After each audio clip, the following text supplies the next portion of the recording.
இயேசுவின் அன்பிதயங்களுக்கு காலை வணக்கம்.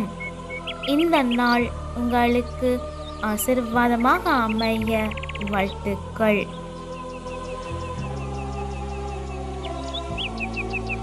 இப்புதிய நாளுக்கான ஆசீர்வாத இறைவசனம் விடுதலை பயணம் அதிகாரம் 34 இறை வார்த்தை 10. எந்த நாட்டிலும் எந்த மக்களினத்திற்கும் செய்யாத அரும்பெரும் செயல்களை நான் உன் மக்கள் அனைவர் முன்னிலையிலும் செய்வேன். உன்னை சூழ்ந்துள்ள மக்களினத்தவர் அனைவரும் ஆண்டவரின் செயல்களை காண்பர்.